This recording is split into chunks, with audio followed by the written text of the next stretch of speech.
Angústia, Graciliano Ramos, parte 24. Quando a companhia lírica chegou, eu estava completamente arrasado. Dívidas, 3 meses de aluguel de casa e os bilhetes errados e grosseiros de Dr. Gouveia. Aporrinhações. Por causa de uma porcaria, alguns meses de aluguel deste chiqueiro, coices. Pagar tudo, perfeitamente. Bastava reduzir um pouco as despesas e voltar ao jornal, Marina que fosse para o diabo. Agarrava a papelada com entusiasmo de fogo de palha. Tempo perdido. Marina não ia para o diabo. E eu me metia por estas ruas, passava horas no café, lesando, bebendo. Seria fácil regularizar a minha vida, liquidar as contas, botar tudo de novo nos trilhos. Um pouco de boa vontade, método. Outro conhaque? Método, perfeitamente. Tudo se arranjaria. Saía dali, ia olhar as vitrinas e os cartazes. Bacharel idiota, aperreando um bom inquilino. Porcaria. Quem andou por este mundo roendo chifre não se engancha em bobagens. Porcaria. Tenho comido toicinho com mais cabelo. Foi nesta disposição que li os cartazes da companhia lírica. Não dei importância a ela. Companhia vagabunda, com pessoal rouco. As cantoras canhões, provavelmente. Encolhi os ombros. Não sei música e tenho péssimo ouvido. As paredes do café cobriam-se de retratos de artistas. Vista no papel, havia uma soprano bem regular. No dia da estreia, notei rebuliço em casa de seu Ramalho. Pela manhã, chegaram caixas e pacotes. Mais tarde, bateu palmas uma criatura de preto, certamente a modista. O menino da sapataria apareceu muitas vezes, depois seu Chico, o carteiro, que sabe cortar cabelos de senhoras. Marina largava os sapatos e corria pelo corredor, aos gritos com a mãe, que se mexia com dificuldade. À noite, um carro buzinou à porta e Marina saiu de casa, bem vestida, como as senhoras do aterro, quando vão às festas da associação comercial. Atravessou a calçada sem se virar e entrou na limusine, onde brilhava a camisa de Julião Tavares sob o foco elétrico. Os pneumáticos rodaram silenciosos em direção à Praça Deodoro, e na rua ficou um cheiro esquisito de gasolina, pó de arroz e perfumes. 5 dias seguidos, a mesma cena se reproduziu. Marina atravessou a calçada com o andar seguro das senhoras do aterro. O peitilho engomado brilhou. O ar se encheu de uma estranha mistura de gasolina e perfumes. Não me continha. Saía de casa e andava à toa por estas ruas, fatigando-me em caminhadas longas. O inverno tinha começado, quase sempre caía uma chuvinha renitente. Ia sentar-me num banco da Praça dos Martírios, e os pingos que tombavam da folhagem das árvores molhavam-me a cabeça descoberta e escaldada. A sentinela cochilava no portão do palácio. Ao pé do morro, pedaços da igreja fechada apareciam entre os ramos. Um barulho horrível de motores e rodas. Automóveis a roncar. Todos queimavam gasolina misturada com perfume. Depois um rádio começava a trovejar óperas. O cheiro e o som tornavam-se insuportáveis. Fiz o ouvido, abri os olhos. A sentinela cochilava encostada ao fuzil. Serviço pau. Um pobre homem dormindo em pé. Acordava, escancarava a boca. Via com tédio as grades do jardim, o hall deserto, a escada ao fundo, vermelha. O tapete vermelho da escada me dava impressão desagradável. Podia ser de outra cor. As luzes do farol mudavam de minuto a minuto. Branca, vermelha. Branca, vermelha. Por que não aparecia uma terceira cor? Aquilo era irritante, mas o farol me atraía. Pelo menos variava mais que a sentinela. Tinha mais vida que a sentinela. Levantava-me, subia a ladeira Santa Cruz. Percorria ruas cheias de lama. Entrava numa bodega. Tentava conversar com os vagabundos. Bebia aguardente. Os vagabundos não tinham confiança em mim. Sentavam-se como eu, em caixões de querosene, encostavam-se ao balcão úmido e sujo, bebiam cachaça, mas estavam longe. As minhas palavras não tinham para eles significação.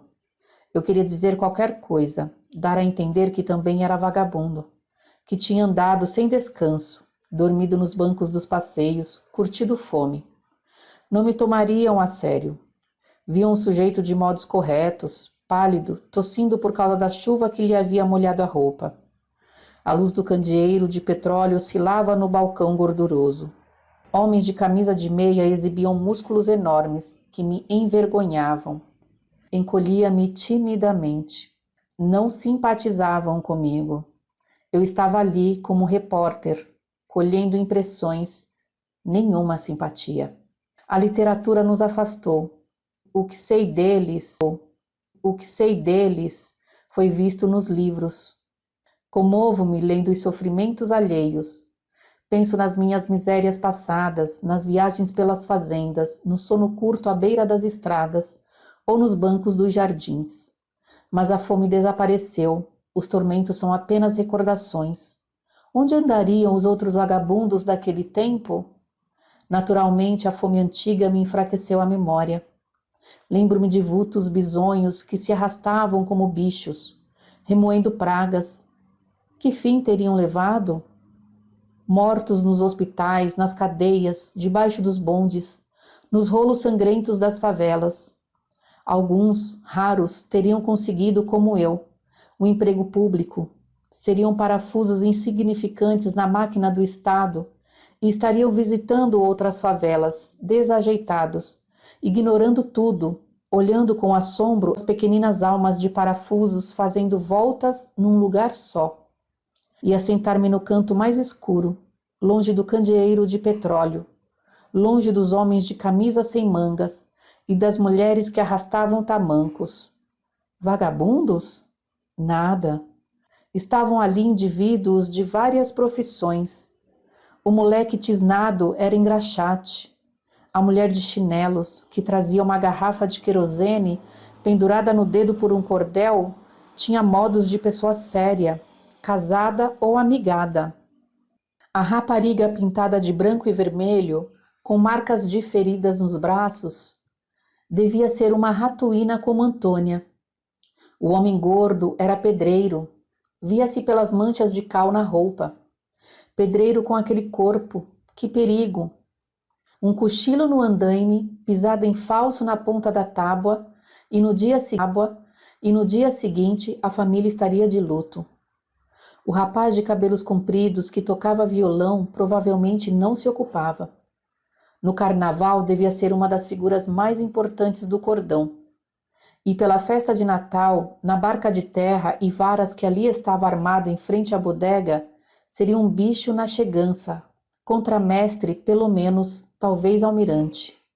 Os meninos que brincavam na rua quando estiava as carreiras, e aos gritos, horas depois estariam no grupo escolar, os cotovelos na carteira, escutando ou não escutando a voz da professora. 20 anos depois seriam balizas no clube carnavalesco, contramestres de chegança, donas de casa sossegadas que levariam pendurada no furabolo uma garrafa de querosene amarrada pelo gargalo. Mendigos como aquele que ali estava com a perna estirada coberta de trapos. Felizmente as moscas dormiam e o homem dos trapos não precisava mandar as almas caridosas para o reino do céu em voz alta, para a casa do diabo em voz baixa. Agora não havia esmolas, e o homem da perna entrapada conversava com os outros quase naturalmente. O dono da bodega era triste. Certamente pensava no aluguel, na figura odiosa de um doutor Gouveia, no imposto e nas faturas dos gêneros. Talvez dentro de 6 meses a bodega estivesse fechada, e ele, com os cacarecos, a mulher, de garrafa pendurada no dedo, e os filhos, que agora dançavam na rua molhada, tivesse descido o morro pela Banda do Norte e vivesse à beira do Reginaldo, onde há febres, inundações e lixo. As crianças dançavam e cantavam na rua molhada. Dentro de 20 anos, as que gostassem de teriam parafusos. Ignorariam o que existisse longe delas, mas conheceriam perfeitamente as coisas por onde passassem as suas roscas. Haveria dentro de 20 anos criaturas assim encaracoladas, que, tendo corrido o mundo, se resignam a viver num fundo de quintal, olhando canteiros murchos, desejando um pedaço de carne viciada. Tudo ali era tão simples. Os bordões do violão gemiam, as gargalhadas sonoras da mulher pintada enchiam a praça. A história que o homem acaboclado, de peito cabeludo e cicatrizes no rosto, contava ao engraxate devia ser interessante. Gestos expressivos, provavelmente façanhas de capoeiras. Eu não compreendia a linguagem do narrador. As particularidades que provocavam admiração perdiam-se. As gargalhadas da mulher transformavam-se naquela viagem curta aos meus ouvidos. Chegavam-me frias, geladas, e a marcha do carnaval entristecia nos bordões do pinho. Todas aquelas pessoas entendiam-se perfeitamente. Diferiam muito umas das outras, mas havia qualquer coisa que as aproximava. Com certeza, os remendos, a roupa suja, a imprevidência, a alegria, qualquer coisa. Eu é que não podia entendê-las. Sim, senhor. Não, senhor. Entre elas não havia esse senhor que nos separava. Eu era um sujeito de fala revezada e modos de parafuso. Aquele tipo acaboclado que dizia histórias de capoeira e se balançava num pé só. Tinha bíceps enormes, provavelmente estrangularia um homem sem grande esforço. A rapariga pintada cheirava a pó de arroz. A pó de arroz e a gasolina. O rapaz de cabelos compridos largava os sambas carnavalescos e punha-se a arrancar do pinho coisas absurdas que pareciam trechos de óperas. Insuportável. Afinal, que estava eu fazendo ali, sentado num caixão, diante de um copo vazio? Procurava fixar a atenção nas crianças que dançavam e corriam, como dançavam e corriam na areia do cavalo morto os meus companheiros, alunos de mestre Antônio Justino. Lá estava novamente entrando no passado, torcendo-me como parafuso. Rei, meu senhor mandou dizer que fossem ao cemitério e trouxessem um osso de defunto. Quem tinha coragem? Os mais atrevidos chegavam até o muro de seu Honório, no fim da rua. Durava por lá. Eu queria gritar e espojar-me na areia com os outros, mas meu pai estava na esquina, conversando com Teotoninho Sabiá, e eu não consentia que me aproximasse das crianças, certamente receando que me corrompesse. Sempre brinquei só, por isso cresci assim, besta e mofino. Lembrava-me da minha chegada à vila. As ruas me causavam grande espanto. Nunca havia imaginado que as ruas fossem tão compridas e tão largas. Saí de casa e comecei a passear na calçada, olhando a janela de um sobradinho, onde se debruçava um homem fardado. Quis recolher-me e entrei pela primeira porta que encontrei. Na sala de jantar, descobri uma mulher amamentando o filho, sentada numa esteira com um gato de banda. Fiquei encabulado e perguntei: "De quem é esse gato?" A mulher respondeu: "É meu, é meu."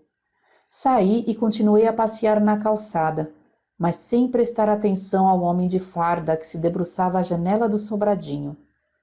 Arrisquei-me a entrar por outra porta. Na sala de jantar, a mulher amamentava o filho e o gato de banda. Tornei a perguntar: "De quem é esse gato?" A mulher respondeu: "É meu." Mais tarde, Cabo José da Luz me encontrou perdido e levou-me para casa.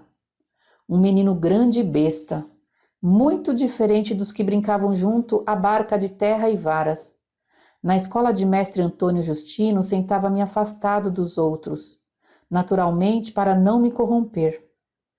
E ali estava encostado ao balcão, sem perceber o que diziam, meio bêbado, suscetível e vaidoso, desconfiado como um bicho.